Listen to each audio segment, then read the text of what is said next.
오늘 우리에게 주신 하나님의 말씀 출애굽기 20장 1절로부터 11절까지 말씀입니다.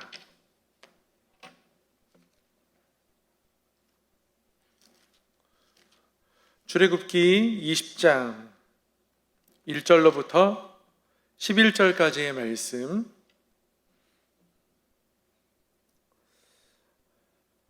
구약성경 112쪽에 있습니다. 말씀을 한 절씩 교독하도록 하겠습니다. 하나님이 이 모든 말씀으로 말씀하여 이르시되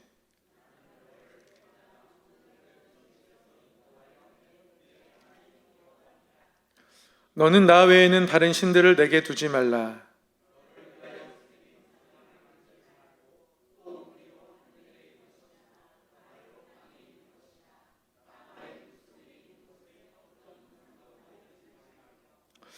그것들에게 절하지 말며 그것들을 섬기지 말라.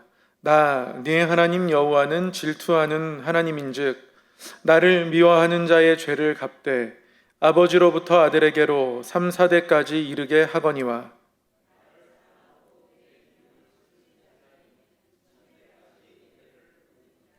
너는 내 하나님 여호와의 이름을 망령되게 부르지 말라. 여호와는 그의 이름을 망령되게 부르는 자를 죄 없다 하지 아니하리라. 엿새 동안은 힘써 내 모든 일을 행할 것이나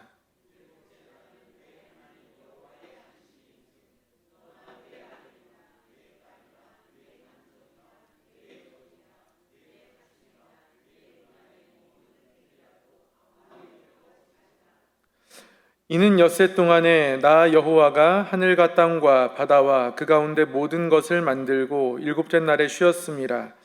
그러므로 나 여호와가 안식일을 복되게 하여 그 날을 거룩하게 하였느니라. 아멘. 하나님의 말씀 출애굽기 20장 1절로부터 11절까지의 말씀을 봉독했습니다. 특별 새벽 집회 기간 동안 출애굽기 말씀 묵상을 한 주 쉬었는데요.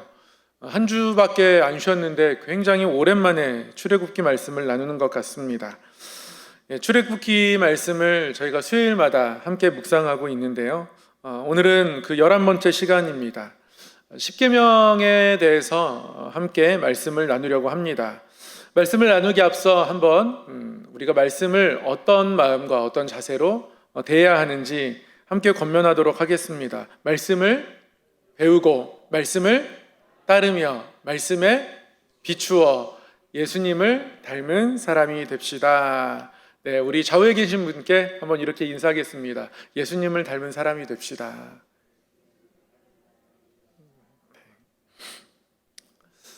네, 저희가 출애굽기 말씀을 계속 묵상하고 있습니다.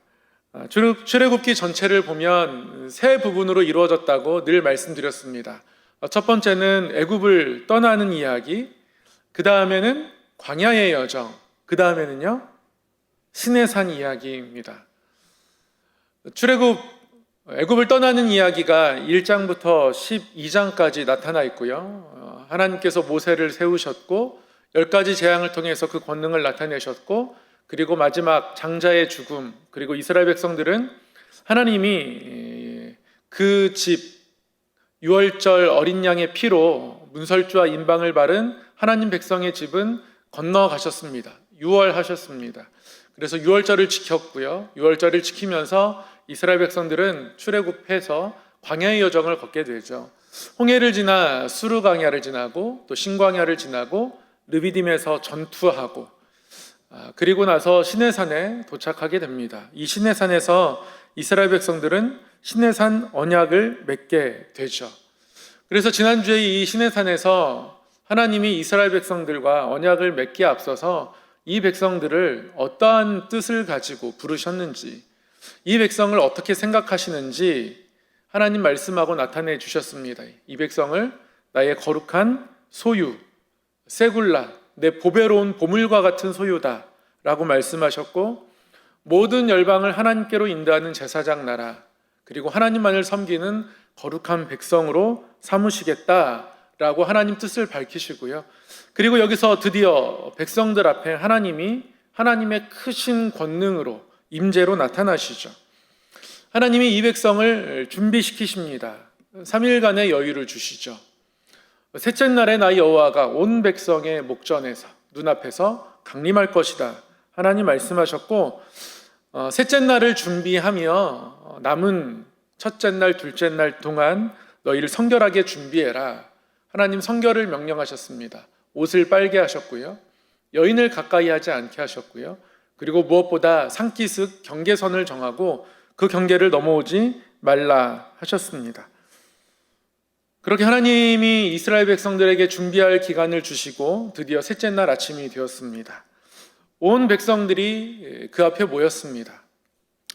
시내산 기슭에 모여 있고 드디어 모세는 시내산에 하나님을 만나러 올라가죠.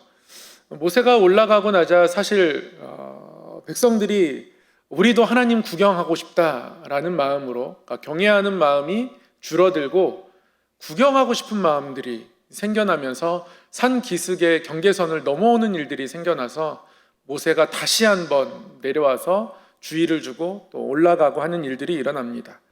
그렇게 모세는 시내산 올라가서 그때 하나님께서 모세에게 십계명을 주시는 거죠. 십계명은 너무나 중요한 계명입니다. 십계명은 성경책이나 찬송가 보면 그 앞 뒤에 나타나 있기도 합니다. 어떤 성경책은 보니까 제일 앞쪽 표지를 열고 나면 십계명이 있고 또 뒷표지에 주기도문 사도신경이 있는 경우도 있고요. 또 반대로 어떤 성경이나 찬송은 먼저 열면 주기도문 사도신경이 있고 뒤쪽에 십계명이 있는 경우도 있습니다. 그렇게 따로 한 페이지를 할애해서 성경이나 찬송에, 그러니까 우리의 경전에 기록되어 있을 만큼 십계명은 중요합니다. 유대 랍비들은 십계명을 가리켜서 두 번째 창조라고 말하기도 했습니다. 첫 번째 창조가 혼돈에서 질서를 만드신 창조라면 이 십계명은 하나님 백성이 지켜야 할 계명들을 주심으로써 혼돈에서 거룩을 창조한 두 번째 창조다, 이렇게 이야기하기도 합니다. 이 10가지의 계명들 우리에게도 굉장히 중요하고 또 익숙하기도 할 겁니다. 그럼에도 불구하고 하나씩 한번 묵상해 보려고 합니다. 십계명을 묵상할 때마다 사실 큰 부담은 없습니다. 왜냐하면 나름대로 우리는 십계명을 대체적으로 잘 지키고 있기 때문에 그렇습니다. 깊숙이 들어가면 잘 지키고 있을까라고 또 질문을 던지지 않을 수 없겠지만 대체적으로 문자적인 내용들은 잘 지키고 있는 것 같습니다. 그래서 십계명을 대할 때 우리가 잘하고 있는 부분이니까 이 숙제를 다 한 학생은요, 숙제검사 시간이 두렵지 않죠. 오히려 기다려집니다. 그래서 십계명을 묵상하는 부분에 있어서는 부담이 없습니다. 그러나 또한 십계명을 조금 더 깊이 묵상하면 또 다른 의미들이 생겨납니다. 오늘 본문 말씀을 11절까지 읽었습니다. 저는 이 예배 시간을 통해서 4개의 계명을 묵상할 수 있을 거라고 생각했습니다. 처음에는 십계명을 두 부분으로 나누어서 하나님과 인간 사이의 계명 1계명부터 4계명까지, 그리고 사람이 이 땅 가운데 살아가면서 인간과 인간 사이에서 지켜야 할 계명 5계명부터 10번째 계명까지, 이렇게 두 부분으로 나누어서 두 번에 나누어서 이 계명을 묵상할 수 있지 않을까, 처음엔 그렇게 생각했었는데요. 말씀을 준비하다 보니까 또 그렇지가 않더라고요. 조금만 더 깊이 묵상하면 이 안에도 또 하나님께서 우리에게 주시는 아주 귀한 교훈들이 숨겨져 있음을 깨닫게 됩니다. 십계명의 10가지의 계명들을 하나하나 묵상해 가려고 하는데요. 이 10가지 계명들을 살펴보기 이전에 한 가지 우리가 깊이 들여다 보아야 할 말씀이 있습니다. 하나님은 십계명 계명을 주시면서 첫 번째 계명을 곧바로 시작하지 않으십니다. 이 계명을 주시는 하나님이 어떤 하나님인지 먼저 밝히고 계시죠. 편지에 비유하면 그렇습니다. 여러분, 편지를 받아보신 적이 언제쯤 되신지 모르겠습니다. 요즘은 카톡으로 모든 메시지를 전하고 나누니까 편지를 쓸 일이 별로 없죠. 제가 중학교, 고등학교 시절 때만 해도 어떤 중요한 일들을, 또 어떤 중요한 소식을 나누는 가장 보편적인 수단은 편지였습니다. 저는 남자 학교만 계속해서 다녔습니다. 너무 안타깝게도 남녀공학이 근처에 있었음에도 불구하고 하나님은 저를 남녀공학으로 인도하지 않으시고 남자 학교로만 인도하셨습니다. 그리고 굉장히 엄격한 남자 학교로 인도하셔서 정말 무서운 선생님들이 많이 계셨고, 제 중학교 졸업 앨범을 보면 머리가 아예 빡빡이입니다. 무슨 60년대 사진 같습니다. 친구들은 저를 남궁 대사라고 불렀고요. 그런 별명을 가지고 저를 부를 때마다 야, 목사가 꿈인데 남궁 대사가 뭐냐? 라고 친구들에게 이야기했던 기억이 납니다. 머리가 조금 길다고요. 졸업 앨범 촬영 바로 직전에 선생님이 친히 바리깡으로 머리에 고속도로를 내주셨습니다. 여기가 이만큼 비어 있으니까 할 수 없이 다른 부분까지 다 밀 수밖에 없었던 거죠. 그런 엄한 학교에서 지냈습니다. 그러다가 수학여행을 간 거예요. 수학여행 갔는데 그 수학여행 숙소 주변에 이렇게 설악산 그 산자락에 정말 수많은 여중생들이 모여 있는 겁니다. 눈이 휘둥그레졌습니다. 그리고 나서는 종이를 찢어가지고 제 이름과 우리 집 전화번호 또 주소를 이렇게 보내는 거죠. 집 전화번호만 이렇게 날립니다. 답장이 왔습니다. 제가 날린 것을 받고서는 저한테 손을 흔들더니 자기가 뭔가를 집어서 이렇게 던지는 거예요. 이걸 꼭 주스라는 거예요. 제가 그래서 그걸 주워왔습니다.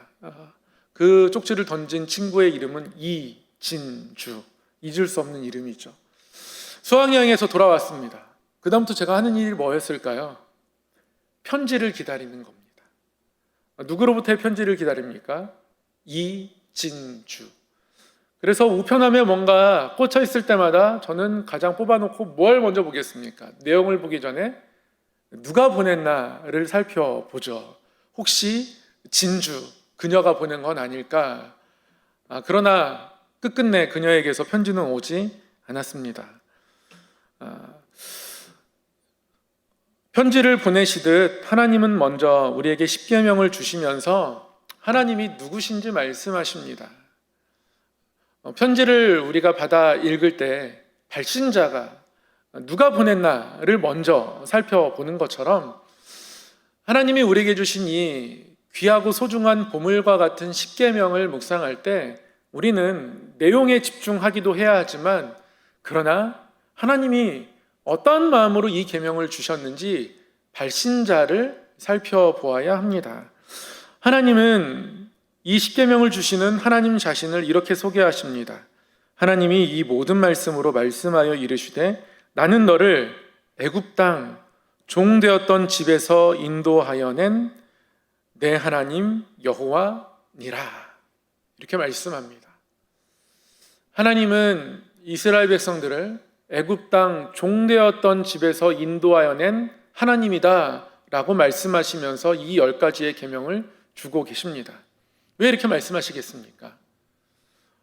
언뜻 보면 이 계명, 10가지의 계명의 내용, 무엇을 하라는 적극적인 권면을 가지고 있는 내용은 2가지입니다. 4계명과 5계명. 나머지의 계명은 무언가를 금하시는 계명입니다. 금지시키는 계명이 많다 보니 이 계명이 우리에게 언뜻 의무처럼 와 닿습니다.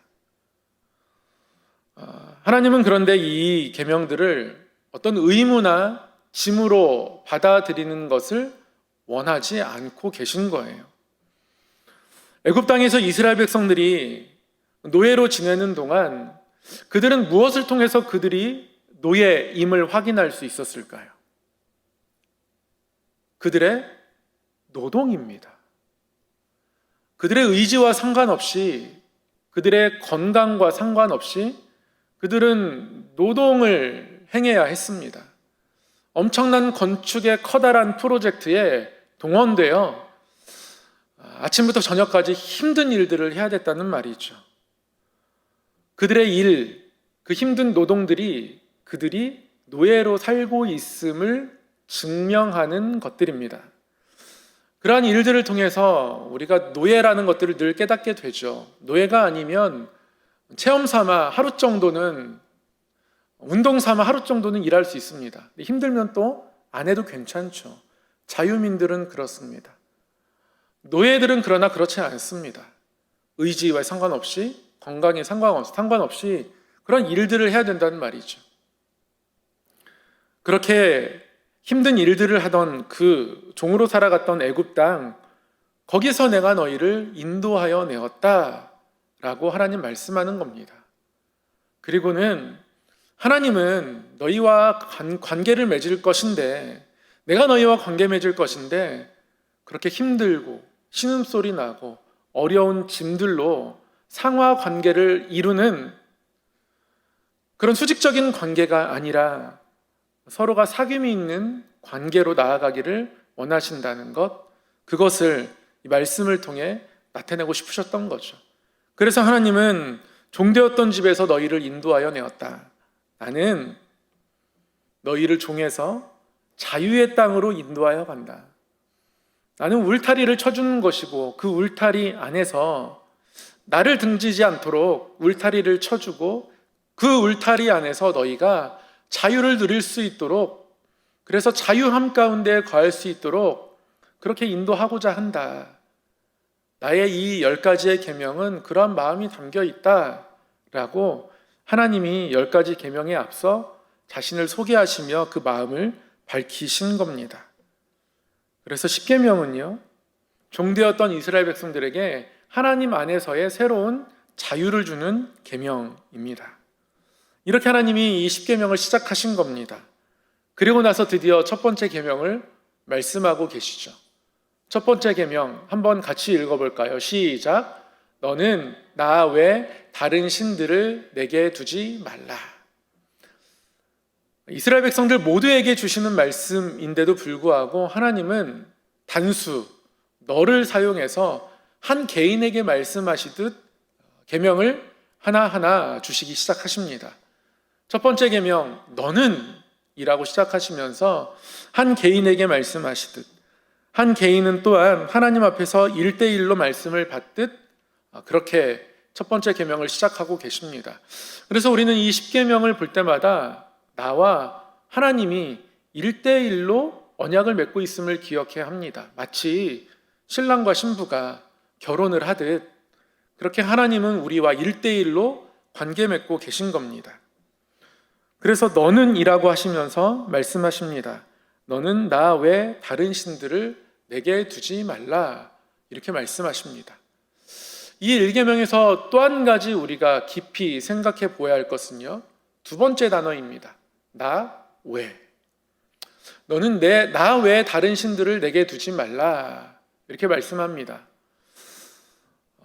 1계명과 2계명, 두 번째 계명은 우상을 만들지 말고 그것들을 섬기지 말라는 내용입니다.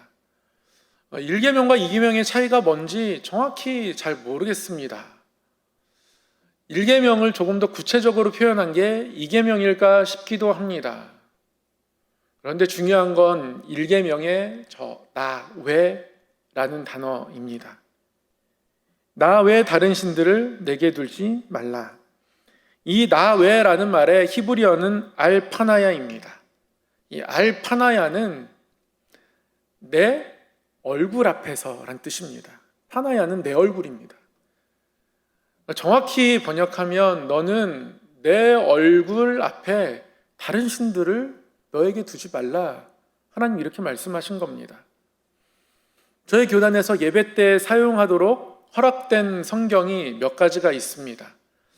개역 개정이 있기 전에 온 성도, 온 교회가 함께 읽었던 개역 한글판 성경, 그리고 지금 예배 때 사용하는 개역 개정판 성경, 그리고 표준 세번역 성경, 그리고 공동번역 성경, 이 네 가지가 예배 때 사용해도 될 만큼 번역이 원문에서 멀리 떨어져 있지 않다, 개인적인 느낌과 감정, 개인 번역이 많지 않다라고 해서 예배 때 사용할 수 있는 공인역이라고 하거든요.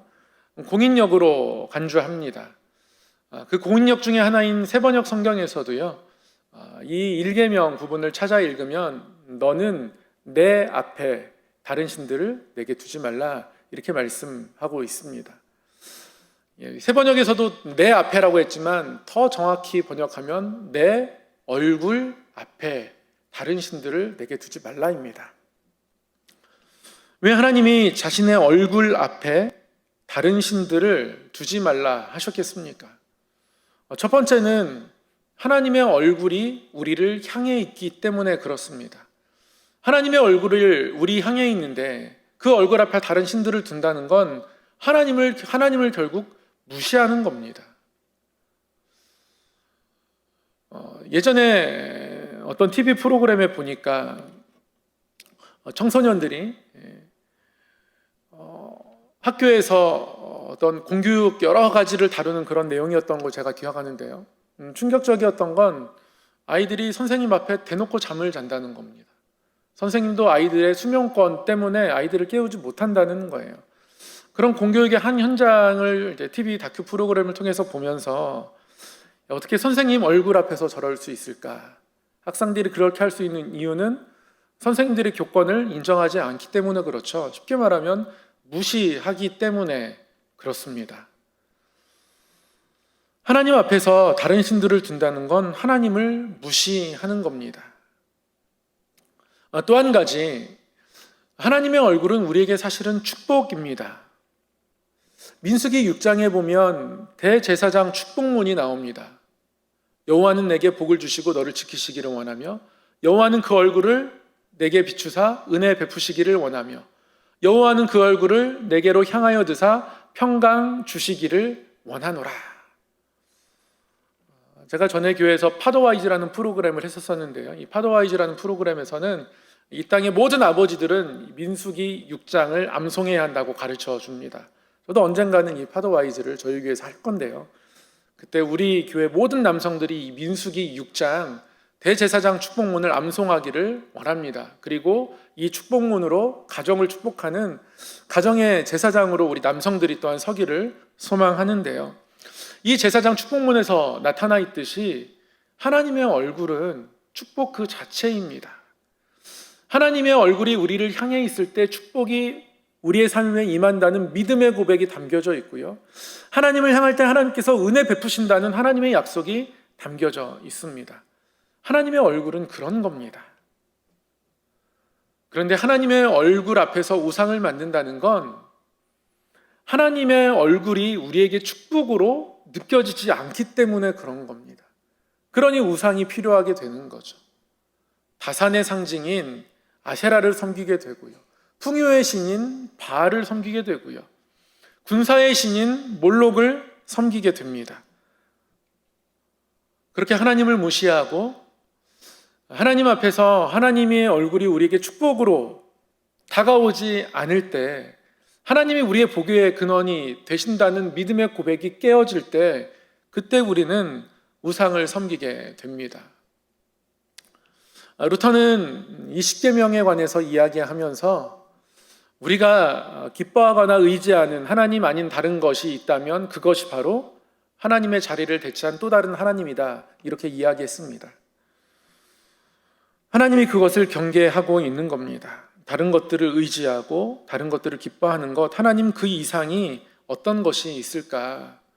그런 마음을 하나님 경계하고 계신 거죠. 그런 마음을 지켜가면, 그런 마음들을 우리가 삶 가운데 끝까지 붙잡으면 하나님의 얼굴로부터 은혜를 받을 수 있을 텐데, 축복을 누릴 수 있을 텐데, 그 끝까지 견디거나 기다리지 못하는 마음들이 우리 가운데 찾아오고 생기는 거죠. 적어도 이 자리에 앉아 계신 분들은 그래도 저는 심지가 굳을 거라 믿습니다.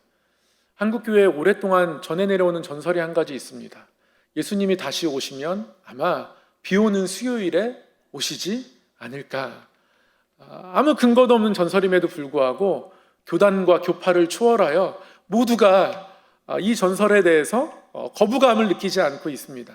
그도 그럴 것이 이 깜깜한 수요일 저녁에 비 오는데 예배당에 나오는 것이 쉽지 않은 일이죠. 이렇게 예배당에 하나님 앞에 예배하는 자리를 지키려는 이 귀한 마음, 이 마음들을 지키고 또 표현하고 이런 모습들을 또 하나님 보시면 얼마나 기뻐하실까, 이런 마음들을 그렇게 표현한 것 아닐까 생각하거든요. 하나님께 집중하는 모습, 하나님께 이 자리를 기억하고 나오는 이유는 결국 하나님의 얼굴을 사모하기 때문에 그런 것 아니겠습니까? 하나님의 급품을 사모하기 때문에 그런 것 아니겠습니까? 하나님께서 나의 눈앞에, 내 얼굴 앞에 다른 신들을 두지 말라라고 말씀하시는 건 나의 얼굴이 너에게 은혜이고 축복이다, 이것을 잊지 말라라고 말씀하시는 것과 같습니다. 그래서 이 계명을 통해서 우리 마음이 하나님을 온전히 향하지 못함에 대해서 부끄럽기도 하고요, 그럼에도 불구하고 그 얼굴빛을 우리에게 비추어 주시는 하나님을 더 기대하게 되기도 합니다. 그럼에도 불구하고 하나님을 무시하며 하나님 얼굴 앞에서 다른 신들을 두는 걸 하나님은 너무너무 힘들어하십니다. 싫어하십니다. 그래서 예레미야를 읽어보면 하나님은 오히려 이런 것들을 간음하는 것이다, 나와 이혼하는 것이다, 이렇게까지 표현하십니다. 예레미야 3장 8절 말씀에 하나님께서 이렇게 말씀하십니다. 내게 배역한 이스라엘이 간음을 행하였으므로, 우상 숭배를 이야기하는 겁니다. 또한 강대국을 의지하는, 하나님의 얼굴을 구하지 못하고 다른 강대국을 의지하는 그들의 어리석은 모습을 말씀하는 겁니다. 내게 배역한 이스라엘이 간음을 행하였으므로 내가 그를 내쫓고 그에게 이혼서까지 주었으되 그의 반역한 자매 유다가 두려워하지 아니하고 자기도 가서 행음함을 내가 보았노라. 북이스라엘이 결국 돌아서지 않아서 아수르에게 멸망당하게 되었는데 하나님은 이것을 이혼서 주었다 표현하고 계십니다. 그런데 유다 또한 똑같이 그리하고 있다, 이렇게 말씀하고 계시죠. 그래서 하나님을 온전히 향하지 못하는 마음들이 하나님에게는 얼마나 큰 것인지 예레미야 3장 8절 말씀을 통해서 알 수 있습니다. 우리 마음이 다시 한번 하나님을 온전히 향하길 소망합니다. 우리가 하나님 얼굴 앞에서 살아가고요, 하나님 얼굴 앞에 다른 신을 두지 않고 우리 삶의 모든 축복이, 모든 은혜가 하나님의 얼굴 앞에서, 하나님의 얼굴로부터 나온다는 것을 기억하고, 그래서 오히려 하나님 내게 복을 주시고 나를 지키시기를 원합니다. 하나님 그 얼굴을 내게 비추사 은혜 주시기를 원합니다. 하나님 그 얼굴을 내게로 향하여 두사 하나님 그 평강이 나에게 있기를 원합니다 라고 하나님 앞에 오히려 간절히 기도하며 살아갈 수 있는 우리 성도님들 되시기를 소망하고 축복합니다. 두 번째 계명, 하나님 또한 이렇게 말씀하고 계십니다. 함께 읽어보겠습니다. 시작. 너를 위하여 새긴 우상을 만들지 말고 또 위로 하늘에 있는 것이나 아래로 땅에 있는 것이나 땅 아래 물속에 있는 것에 어떤 형상도 만들지 말며 그것들에게 절하지 말며 그것들을 섬기지 말라. 하나님이 우상 숭배하는 것을 경계하십니다. 우상 숭배를 경계하시면서 특별히 어떤 세상의 것의 피조물의 형상도 만들지 말라 하십니다. 하나님께서 왜 형상을 만드는 것을 금지하셨을까요? 형상을 만든다는 건, 그리고 그 형상 앞에 절한다는 건 하나님의 창조주 되심을 잊어버리는 모습이기 때문에 그렇습니다. 피조물의 그 어떤 것을 형상으로 만들고 그것들에게 절하기 시작한다는 건 하나님의 창조주 되심을 바라보지 못하는 것이고요, 창조주 하나님을 바라보지 않으면서 하나님을 의지하는 건 불가능합니다. 성경 말씀이 태초에 하나님이 천지를 창조하시니라 라는 선포로 시작하는 건 거기에서 우리의 믿음이 출발하기 때문에 그렇습니다. 히브리서 기자도요, 믿음을 설명하면서 믿음의 조상들의 믿음들을 막 나열하기 이전에 먼저 우리에게 어떤 믿음을 이야기하냐면 히브리서 11장 1절, 2절, 3절을 쭉 읽다 보면 우리가 믿음으로 온 세계가 하나님에 의해서 지어진 것을 알게 된다, 깨닫는다, 인정한다. 그것이 우리 믿음의 출발인 거예요. 그게 가장 믿음의 기본인 겁니다. 그런데 피조물의 형상을 만들고 그것들을 섬기기 시작하면 창조주 하나님을 바라보지 못하게 됩니다. 결국 하나님의 크신 권능을 잃어버리게 되죠. 그래서 하나님 그것을 경계하십니다. 어떤 형상을 만들기 시작하면 오히려 그 형상이 하나님을 가리게 될 것이기 때문에 그렇습니다. 또한 형상을 만들면 사람은 그 형상을 소유하게 됩니다. 형상을 만들 때 바램을 만들거든요. 전에 이집트 출애굽의 장면들을 설명하면서 이집트의 신들의 모습들을 하나하나 그때 설명을 드렸습니다. 모든 우상의 특징이 여러분 뭔지 아십니까? 과장되어 있습니다. 어떤 우상은 발이 너무 큽니다. 발이 굉장히 큽니다. 왜요? 나라의 영토를 넓혀야 하거든요. 바램이 거기에 담겨 있는 거예요. 어떤 우상은 커다란 창을 들고 있습니다. 창을 들고 있는 우상은 어떤 우상일까요? 분명히 전쟁에 관여되는 우상일 거예요. 모든 우상에게는 자신의 바램이 담겨져 있습니다. 다단을 상징하는 우상은 어떨까요? 어떤 성적인 기관들이 굉장히 과장되어 있습니다. 우상의 형상은 과장되어 있습니다. 왜 과장되겠습니까? 인간의 욕심이 거기에 투영되어 있기 때문에 그래요. 결국 내 바램을 어떤 형상으로 투영해서 만들어내기 때문에 우상을 만들고 섬기다 보면 인간의 욕심은 한없이 커져갑니다. 그리고 욕심이 지배하게 되죠. 그리고 우상은 욕심을 채우기 위한 어떤 수단과 목적이 되어집니다. 그리고 하나님에게 또한 그렇게 하겠죠. 하나님을 길들이고자 하는 마음들이 생길 겁니다. 마치 마사 무리바에서 내가 물이 필요하면 하나님이 그 물을 내 필요에 따라서 내어 놓아야 하는 존재로 그렇게 바라보듯 어떤 형상을 만든다는 건 그런 의미를 가지고 있습니다. 그래서 하나님 그 형상을 만들지 않게 하십니다. 그리고 형상 만들지 말라 하시면서 하나님이 이런 설명을 덧붙이시죠. 나 내 하나님 여호와는 질투하는 하나님인즉 나를 미워하는 자의 죄를 갚되 아버지로부터 아들에게로 3, 4대까지 이르게 하거니와 나를 사랑하고 내 계명을 지키는 자에게는 1000대까지 은혜를 베푸느니라. 이렇게 말씀합니다. 하나님께서 하나님을 질투하는 하나님이시라고 표현합니다. 하나님은 완전하신 분이세요. 어떤 질투라는 감정을 느끼시는 분이 아니십니다. 그럼에도 불구하고 질투하는 하나님이시라고 인간의 어떤 감정을 빗대어 하나님이 하나님 스스로를 표현하십니다. 이렇게 표현해야 인간들이 하나님이 우리를 어떤 마음으로 바라보는지 알게 되거든요. 여러분, 이 하나님의 질투라는 단어가 어떻게 다가오십니까? 질투하시는 하나님. 이 하나님의 질투가 나타난 성경 구절 하나가 있는데요. 스가랴 1장 12절로부터 16절까지의 말씀입니다. 학개와 스가랴는 이스라엘 백성들이 바벨론 포로되었다가 다시 예루살렘에 돌아와서 하나님의 성전을 재건하는 것들을 이스라엘 백성들에게 독려하고 이 일들 가운데 하나님이 함께 하실 것이다. 하나님이 드디어 그 약속을 이루어 줄 것이다. 선포하고 활동했던 예언자입니다. 포로기를 마치고 다시 성전 회복을 하는 일들에 헌신했던 예언자들인 거죠. 스가랴를 읽으면 스가랴가 보았던 8개의 환상이 나오고요. 그리고 8개의 환상 이후에 있었던 어떤 역사적인 일들이 진술됩니다. 그중 그 첫 번째 환상이 어떤 환상이냐면요.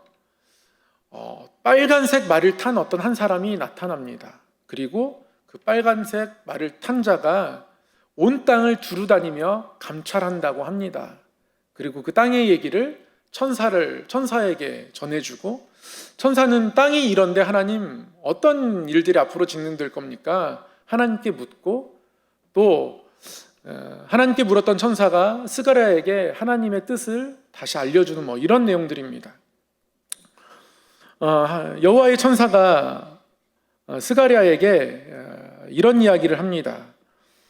여호와의 천사가 대답하여 이르되, 처음에는 하나님께 이렇게 묻는 질문이에요. 만군의 여호와여, 여호와께서 언제까지 예루살렘과 유다 성읍들을 불쌍히 여기지 아니하시려 하나이까? 이를 노하신 지 70년이 되었나이다 하매. 하나님은 여호야김 4년에 예레미야에게 70년의 예언을 하셨습니다. 70년 후에 회복시킬 것이다. 그러나 지금은 바벨론 포로로 끌려갈 수밖에 없다. 그런데 여호와의 천사가 질문하는 겁니다. 빨간색 말을 탄 사람이 온 땅을 두루 다닌 후에 와서 온 땅이 너무 조용합니다. 너무 고요합니다. 하나님, 어떤 계획을 갖고 계십니까? 이것에 궁금해하자 하나님의 한 천사가 하나님께 묻는 거죠. 하나님, 유다 성읍들을 불쌍히 여기지 않으십니까? 70년이 지났습니다.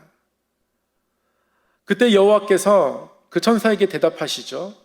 그리고 그 대답으로 그 천사가 스가랴에게 들려줍니다. 13절 이하가 그런 내용이에요. 여호와께서 내게 말하는 천사에게 선한 말씀, 위로하는 말씀으로 대답하시더라. 스가랴에게 대답하는 어떤 그 천사에게 하나님이 말씀하시는 거예요. 그리고 천사가 하나님의 대답을 스가랴에게 전해주는 겁니다. 14절, 내게 말하는 천사가 내게 이르되 너는 외쳐 이르기를 만군의 여호와의 말씀에 내가 예루살렘을 위하여 시온을 위하여 크게 질투하며, 내가 예루살렘을 위하며 시온을 위하여 크게 질투한다. 아니란 여러 나라들 때문에 심히 진노하나니 나는 조금 노하였거늘 그들은 힘을 내어 고난을 더하였음이라. 하나님은 조금 진노했는데 이방 나라들이 이스라엘 백성들을 너무 압제했다는 거예요. 그래서 그것 때문에 내가 화났다라는 겁니다. 하나님의 질투가 어떤 거예요?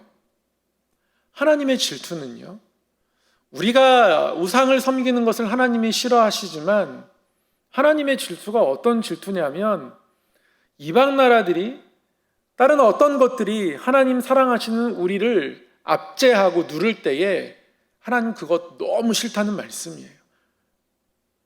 우리가 압제당하는 것을 하나님 가만히 두고 보실 수 없다라는 것이 하나님 질투의 내용인 겁니다. 오늘 그렇게 말씀하고 계십니다. 내가 시온을 위하여 크게 질투한다. 질투하는 이유는 아니란 여러 나라들 때문에 그렇다. 이방 민족들인 거죠. 나는 조금 노아했는데, 나는 조금 화났었는데, 내가 화가 조금 났던 건데, 근데 이방 나라들, 그 아니란 여러 나라들, 그들은 힘을 내어서 내 백성에게 고난을 더했다. 그래서요, 그러므로 여호와가 이처럼 말하노라. 내가 불쌍히 여김으로 예루살렘에 돌아왔은즉 내 집이 그 가운데에 건축되리니 예루살렘 위에 먹줄이 쳐지리라. 만군의 여호와의 말이니라. 하나님이 그래서 돌아왔다는 거예요. 그리고 여기에 하나님의 집을 짓겠다, 다시 하나님 함께 거하시겠다 말씀하시는 거죠. 이게 하나님의 질투의 내용인 겁니다. 하나님은 우리를 그만큼 사랑하신다라고 이 질투하시는 하나님이라고 소개하시며 우리에게 가르쳐 주시는 겁니다. 그래서 하나님이 이렇게 말씀하시는 거예요. 너를 위하여 새긴 우상을 만들지 말고, 어떤 형상도 만들지 말고, 그것들을 절하지 말고 섬기지 말라. 나는 너희에 대해서 질투하는 마음이 있다. 너희를 향한 나의 사랑이 강렬하다. 그러니 나만 바라보고 나와 함께 이 땅을 살아갔으면 좋겠다. 그것이면 족하다. 하나님 그렇게 말씀하고 계신 겁니다. 아까도 말씀드렸지만 울타리를 쳐주고 계신 거예요. 그 전에 애굽에서 종 되었을 때는 그들의 노동을 통해서 우리가 여기서 노예로 사는구나 깨닫지만 하나님은 이들에게 고통스러운 것, 어려운 짐들은 더 이상 맡기지 않으십니다. 울타리만 쳐주고 계실 뿐이에요. 그리고 그 안에서 자유를 누리도록 하고 계십니다. 그래서 십계명은 자유의 계명이기도 합니다. 결국 이 십계명을 통해서 하나님의 사랑이 더 뚜렷하게 나타날 수 있고 이 백성과 하나님과 더 밀착되어 가고 있음을 볼 수 있습니다. 우리 성도 여러분, 혹시 썸 탄다는 내용 아십니까? 썸 탄다 아십니까? 요즘은 썸을 탄다고 하더라고요. 썸은 사랑과 우정 사이 이런 것 아닐까 싶습니다. 우정은 아니고 좋아하는 마음이 조금씩 생겨나서 아직 서로의 마음이 확인되지 않았지만 그래도 서로 그런 마음들을 느끼면서 일반 친구와는 다르게 조금 더 밀착되어 지내는 어떤 모습을 썸 탄다 합니다. 이스라엘 백성들이 하나님에게 끌려오듯 왔다가 시내산에서 하나님 만나고 하나님과 이제 썸 타기 시작하는 것 같아요. 하나님과 더 가까워지고 있는 모습을 이 십계명을 통해서 보게 됩니다.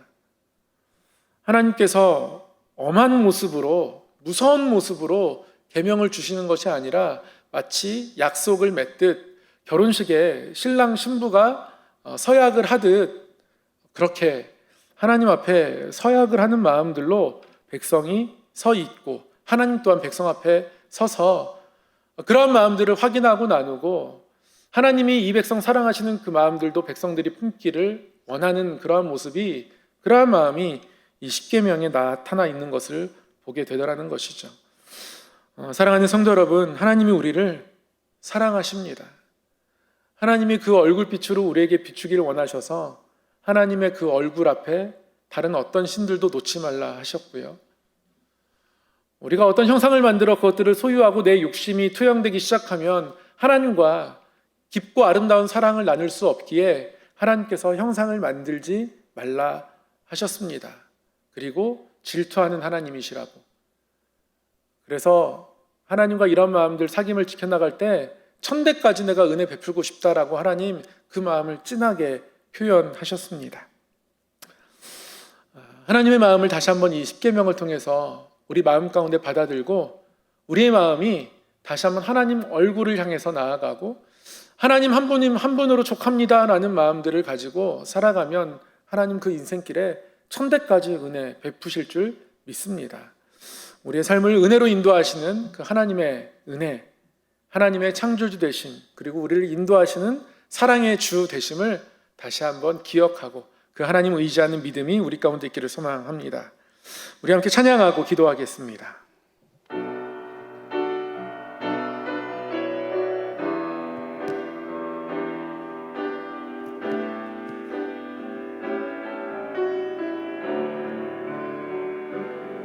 나를 지으시니가, 나를 지으시니가 하나님, 나를 부르시니가 하나님, 나를 보내시니도 하나님, 나의 나 된 것은 다 하나님 은혜라. 나의 달려갈 길 다 가도록, 나의 마지막 호흡 다하도록, 나로 그 십자가 품게 하시니, 나의 나 된 것은 다 하나님 은혜라. 한량 없는 은혜, 갚을 길 없는 은혜, 내 삶을 애워싸는 하나님의 은혜, 나 주저함 없이 그 땅을 밟음도, 나를 붙드시는 하나님의 은혜. 이 시간 말씀을 기억하며 함께 기도하기를 원합니다. 하나님은 창조주 되십니다. 그리고 그 놀라운 창조의 능력으로, 그 크신 권능으로 우리 삶 가운데에 우리와 동행하기 원하십니다. 우리에게 복을 주시기 원하시고, 그 얼굴을 우리에게 비추사 은혜 베푸시기를 원하시고, 그 얼굴을 우리로 향하여 드사 평강 주시기를 원하십니다. 그래서 그 얼굴 앞에 그 어떤 다른 신들을 두지 말라 하십니다. 둘 필요가 없기 때문에 그렇습니다. 그 하나님을 신뢰하지 못하고 우리의 욕심을 담아 우리의 소유, 우리의 그 마음대로 어떤 형상을 만들 것을 경계하셨습니다. 하나님의 얼굴을 바라보며 살아가는 인생 걸음 될 수 있도록 인도하여 주시옵소서. 이 시간 함께 하나님 앞에 기도하길 원합니다. 기도하겠습니다. 사랑의 하나님 아버지, 우리의 생각과 우리의 마음을 은혜로 베풀어 주시옵소서. 하나님 뜻이 우리 삶 가운데 이루어지기를 소망합니다. 하나님의 은혜가 우리 안에 크게 역사하고 그 은혜가 크기에 하나님만을 의지하는 믿음의 모습들이 우리 가운데 있기를 소망합니다. 하나님의 은혜로 함께하여 주시옵소서. 하나님의 사랑이 우리 삶 가운데에 그 어떤 것도 부족함 없이 완전하게 또 온전하게 채우시는 사랑임을 다시금 깨닫습니다. 하나님 그 사랑을 의지합니다. 바라봅니다. 하나님 여기까지 도우셨고 다른 어떤 것 구하지 않고 하나님께 우리의 아픔, 슬픔 모든 것 맡기며 하나님 의지하며 살아가는 믿음으로 인도하여 주시옵소서. 사랑의 하나님 아버지, 오늘도 말씀 앞에 불러주셔서 감사합니다. 하나님의 얼굴빛이 우리를 향해 있음을 보게 하심도 감사합니다. 그 하나님의 사랑을 의지하며 우리의 평생을 살아갈 수 있도록, 그래서 은혜의 걸음 될 수 있도록 인도하여 주시옵소서. 하나님 아버지, 원로 목사님의 신원을 강건하게 붙들어 주시옵소서. 연약한 몸, 마음을 하나님 불쌍히 여기시고 만지시며 하나님의 위로로 채워 주시옵소서. 하나님 우리 성함의 모든 환우들 또한 만지시고 새롭게 하사 하나님 그 신음을 들으시고 긍휼히 여기시는 하나님의 손길이 환부를 만지며 마음을 위로하며 소망 가운데 세우는 것을 경험케 하여 주옵소서. 우리의 자녀들이 믿음의 세대 될 수 있도록 인도하시고 특별히 수험생들 하나님께서 그 모든 걸음 인도하여 주셔서 평안으로 또한 하나님 주시는 지혜와 집중력으로 남은 모든 긴가들을 넉넉히 감당할 수 있도록 인도하여 주시옵소서. 하나님 아버지, 취업의 길을 놓고 또 배우자를 놓고 또 태문이 열리기를 바라보고 구하고 또 주신 태중의 열매를 붙들고 하나님의 손길을 구하는 모든 손길과 마음도 하나님 아시오니 하나님의 손으로 만져 주시옵소서. 우리의 가정을 늘 평안케 하여 주시고 또한 가정 가운데 주신 일터를 기억하시고 복되게 하사 어려움 없게 하여 주시고 좋은 만남들로 채워주시고 수고한 대로 거둘 수 있도록 그 길을 열어주셔서 하나님의 축복을 누리는 일터 되게 하여 주시옵소서. 우리의 모든 삶이 하나님 아버지의 그 사랑의 품 안에 있음을 믿음으로 고백하옵고 우리 주 예수님 이름으로 기도드립니다. 아멘.